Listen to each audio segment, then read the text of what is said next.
যুক্তরাষ্ট্রের বিমান হামলা ছাড়াই আরও একটি রাত পার করেছে ইরান। প্রায় ৫ মাস ধরে চলা এই যুদ্ধের মধ্যে সাময়িকভাবে সামরিক অভিযান স্থগিত রেখেছে ওয়াশিংটন।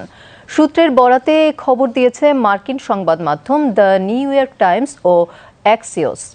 ট্রাম্প প্রশাসনের কর্মকর্তাদের বরাতে নিউ ইয়র্ক টাইমস জানিয়েছে, যুদ্ধ আরও তীব্র হলে মধ্যপ্রাচ্যে মোতায়েন যুক্তরাষ্ট্রের প্যাট্রিয়ট ক্ষেপণাস্ত্র প্রতিরক্ষা ব্যবস্থা এবং অন্যান্য আকাশ প্রতিরক্ষা অস্ত্রের মজুদ ঝুঁকিপূর্ণভাবে কমে যেতে পারে। এই আশঙ্কা থেকেই আপাতত সামরিক অভিযান বন্ধ রাখার সিদ্ধান্ত নেওয়া হয়েছে।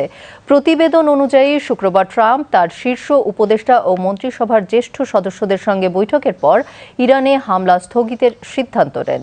অন্যদিকে দুইজন নাম প্রকাশে অনিচ্ছুক সূত্রের বরাতে অ্যাক্সিওস জানিয়েছে, এই সিদ্ধান্ত কেবল সাময়িক বিরতি নাকি দীর্ঘ সময়ের জন্য হামলা বন্ধ থাকবে তা এখনও স্পষ্ট নয়। তবে আপাতত ইরানে হামলা চালাচ্ছে না যুক্তরাষ্ট্র। টানা প্রায় 2 সপ্তাহ ধরে প্রতি রাতে চলা মার্কিন বোমা হামলার পর এই বিরতি আবারও আলোচনার মাধ্যমে সংকট সমাধানের আশা তৈরি করেছে। তবে সূত্রগুলোর দাবি, প্রয়োজনে আবারও বড় ধরনের সামরিক অভিযান শুরু করার জন্য যুক্তরাষ্ট্রের সেনাবাহিনী ইতোমধ্যে বিকল্প পরিকল্পনা প্রস্তুত করছে।